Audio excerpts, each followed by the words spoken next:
देखो क्वेश्चन, देखो पटवारी गत वर्ष का पेपर 2021 में आया हुआ पेपर है और आपको सारे पेपर करवा दूंगा 5-7 दिन में, मैथ पूरी करवा दूंगा पटवारी में आए हुए पेपरों की। और तरीका देखना कितना अच्छा होगा समझाने का ना आपको। पटवारी में मतलब मैथ में जो मैथ और रीजनिंग मिला के 45 क्वेश्चन आएंगे, मैथ के लगभग 20 आएंगे एक। और जैसे मैं जो पेपर सॉल्यूशन कराऊंगा, आए हुए पेपर भी, नए बने हुए पेपर भी, जब तक एग्जाम लगेगी तब तक वो भी अगर आपने देख लिया तो मैथ में तो नंबर नहीं कटेंगे। देखिए ये मेरी गारंटी है, आप देखना जरूर भाई। इधर देखो 5 क्रमागत सम संख्या औसत 52 है। एक बात बताओ, औसत क्या होता है? जैसे कितनी संख्या है? 1 2 3 4 5, 5 संख्या है। अगर क्रमागत है, चाहे सम है चाहे विषम है, तो बीच की संख्या औसत है। तो बीच में क्या है? सी। तो सी की जगह क्या आएगा? 52। दो संख्या इधर होगी, दो इधर होगी, क्रमागत है, सम संख्या है।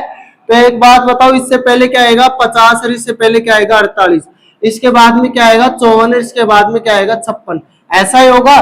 तो आपको बोला A B C D E, आप बोला है बी और ई का गुणनफल, बी और ई का गुणनफल 56 × 50।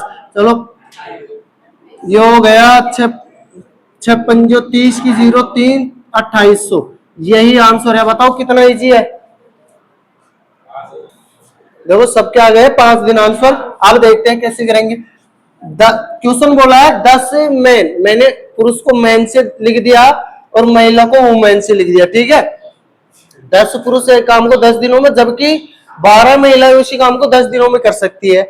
अगर 6 महिलाएं और 15 पुरुष कितने दिन में करेंगे उसी काम को एक साथ करते हैं? तो चलो करते हैं। 10 मैन 10 दिनों में बराबर उसी काम को 12 वुमेन 10 दिनों में। पहले मैन और वुमेन की समता निकाल लेते हैं। 10 से 10 कैंसिल हो गया और ये 2 पंजे 10, 2 छिकी 12। मैन अनुपात वुमेन, इसका गुणनफल इसका होता है, इसका गुणनफल इसका होता है। किसी को कोई दिक्कत है? चलो सब कर लेंगे, ठीक है भाई ऐसे। अब आगे देखते हैं। 6 वुमेन, तो 6 इंटू महिला की क्षमता कितनी है? 5 प्लस 15 पुरुष, 15 पुरुष की क्षमता कितनी है? 6। कितने दिन में करेंगे? नहीं पता, डे का डे लिख दिया। टोटल कार्य कितना है? कुल कार्य बता दो। कुल कार्य होता है, इनमें से कोई सा भी रख लो, चाहे तो ये ले लो चाहे ये ले लो। चलो ये ले रहा हूं, एम की जगह 6 रखूंगा, ठीक है। 10 × 6 × 10, ये होगा टोटल कार्य। तो यहाँ इसको यहाँ लिख देता हूँ 10 × 6 × 10। चलो 6 पंजे 30 प्लस 15 चिकन 90 इंटू डी बराबर 10 × 6 × 10। चलो जोड़ लेता हूँ, 120 हो गया। 120 डी बराबर 10 × 6 × 10। काट देता हूँ 0 से 0, 6 कम 6 6 दूना 12, 2 से 5 बार कट गया। तो डी बराबर 5। यही आंसर आ गया, उतार सकते हो। देखो क्वेश्चन नंबर 3 देखो, केले की कीमत 20% घटाया जाता है तो उसी राशि पर 10 रुपए में 5 केले अधिक खरीदे जा सकते हैं, तो एक केले की प्रारंभिक कीमत क्या थी? देखो क्वेश्चन बहुत इजी है। जो तरीका मैं करवाऊंगा उस तरीके से बहुत इजी। वैसे देखो टेक्स्ट बुक का तरीका टफ होता है और इस क्वेश्चन को 29% लोगों ने सही किया टेक्स्ट बुक पे। अब 29% लोग ही सही किए तो इसका मतलब टेक्स्ट बुक में हार्ड क्वेश्चनों में गिना जाता है। लेकिन करवाऊंगा ना मैं, उसके बाद में देखना कितना इजी लगेगा, क्योंकि तरीका बेस्ट दूंगा। इधर देखो, यदि केले की कीमत 20% घटाया जाता है तो उसी राशि पर 10 रुपए में 5 केले खरीदे जा सकते हैं। ये वो वाला क्वेश्चन हो गया। यदि चीनी के भाव में 10% कमी हो जाए या चीनी के भाव में 10% वृद्धि हो जाए, चाय के भाव में, या जो भी क्वेश्चन इस टाइप का बहुत बार आते हैं, RS अग्रवाल में पढ़ाया हुआ है। इसको समझा के इससे रिलेटेड एक दो और करवा दे, तो ताकि आपका डाउट ही क्लियर हो जाएगा यहाँ पे, ठीक है। कितने रुपए में 5 केले आ रहे हैं? 10 रुपए में 5 केले। 20% की कमी के कारण ही तो आइए 20% कमी। तो एक बात बताओ, 10 का 20% घटाओ, 10 का 20% कितना होता है? 2 रुपए बराबर 5 केले। 20% कम हुआ। जो 20% राशि कितनी थी? 2 रुपए। 10 रुपए में 5 केले अधिक आ रहे हैं। 20% कम हुआ तो 20% कितना होता है? 2 रुपए। और ये 2 रुपए कम हुए, इसकी वजह से तो 5 केले दिखाई, तो 2 रुपए में 5 केले। एक केले की कीमत बताओ, एक केला बराबर मतलब 2/5, ये रुपए है। ऑप्शन पैसे में है तो पैसे में बदलो 2 को, 200/5 मतलब 40 पैसा। लेकिन ये कब है, ये नया भाव आता है हमेशा, ठीक है, कीमत घट रही है। यहां बूझा क्या है, प्रारंभिक कीमत है ना, मतलब ये भाव घट गया, उसके बाद में है 40 पैसा एक केले कीमत। तो प्रारंभिक भाव घटने से पहले कितना था, एक बात बताओ, 20% हो गए, घट गया तो बचा भाव कितना बचा, 80%। तो ये 40 पैसा 80% की वैल्यू ही तो है, 80% इक्वल टू 40 पैसा। तो प्रारंभिक भाव तो अपने आप में 100% था ना, तो 100% की वैल्यू कितनी होगी बता दो आप, x मान लो, चलो x मान लो, चलो 0 0 काट दिया, 8 5 40, तिरछा मल्टीपल कर लो, x बराबर 50 पैसा, ठीक है। क्वेश्चन बोला देखो, एक आयत की लंबाई 10% बढ़ाया गया तथा चौड़ाई 10% घटाया गया, तो इसके देखो तरीके बता रहा हूँ, सीधा सा है। मान लो 100 था, 10% बढ़ाया 110/100, घटा तो 90/100, 100 से 100, 2 0 से 2 0, 99, तो कम होना, तो 1% कमी। दूसरा तरीका बता रहा हूं, 10% बढ़ा प्लस का 10%, घटा तो -10%। फिर देखो ये वाला प्लस या माइनस एक्स, प्लस या माइनस एक्स वो वाई, प्लस या माइनस XY/100, ये वाला फॉर्मूला से भी कर सकते हैं। तो माइनस गुना प्लस क्या होगा, -10 का 100/100, ये दोनों कैंसिल, और 100 में 100 का भाग दिया 1, माइनस का आ गया तो कमी 1%, ठीक है, 1% कमी। और भी तरीके, लेकिन ये दोनों बेस्ट है, ठीक है।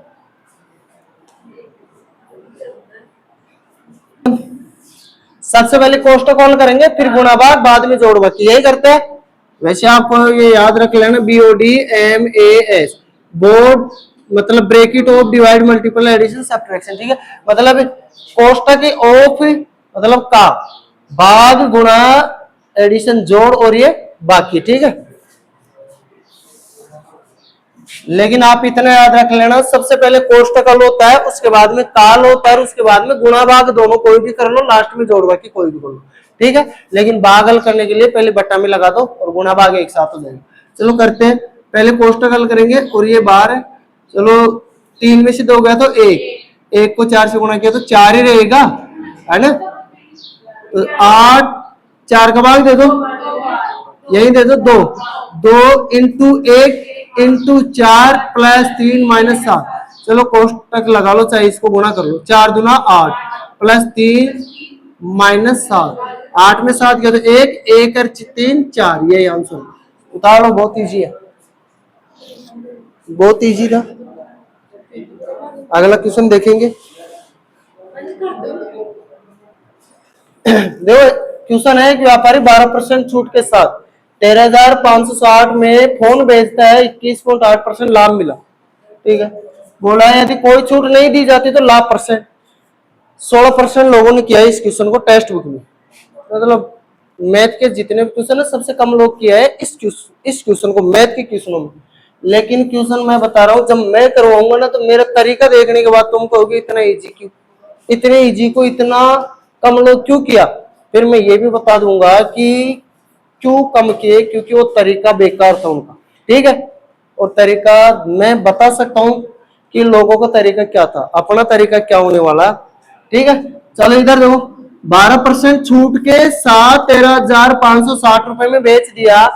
मान लो कॉस्ट प्राइस 100 है, माना कॉस्ट प्राइस 100 है।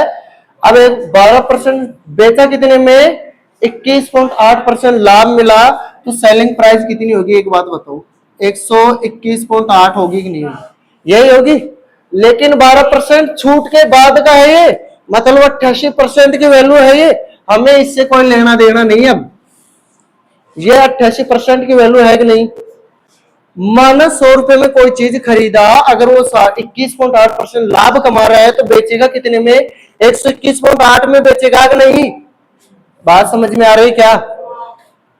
किसी को यहां तक कोई दिक्कत हो रही है? भाई 100 में खरीदा, इतने में बेचेगा, तभी तो 21.8% लाभ होगा। अब आगे देखो, ये लाभ हो गया, लेकिन ये बोला 12% छूट देके बेचा वो। अगर छूट नहीं देता तो लाभ कितना होता? एक बात बताओ, 12% छूट दिया तो बचा कितना परसेंट? 88%। बराबर कितना? 121.8। तो 100%। जब छूट नहीं दिया था उससे पहले तो उस वस्तु की कीमत 100% थी ना। हर चीज की पहले कीमत 100% होती है ना। चलो, जब उसकी 100% कीमत थी तो वो क्या थी? 100% क्या थी? एक्स मान लिया। ठीक है, चलो निकालते हैं। आप इसको ऐसे भी काट सकते हो, ऐसे भी काट सकते हो। पॉइंट हटाओगे तो पॉइंट हटाने के लिए इधर एक जीरो जोड़ दो। पॉइंट हट गया, परसेंट से परसेंट काट दो आप।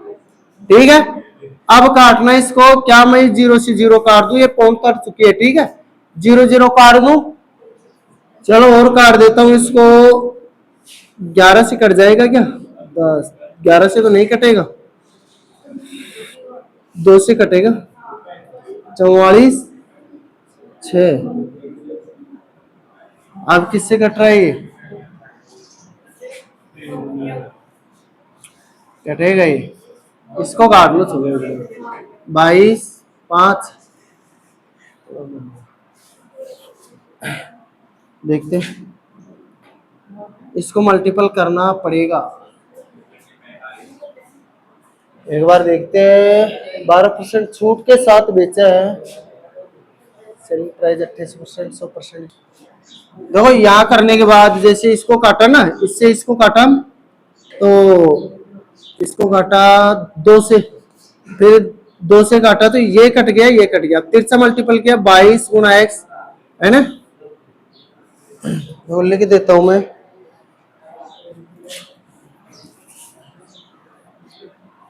22x बराबर, इसको गुणा किया 609 इंटू 5, तो 22x बराबर आ गया हमारे 45 या 30।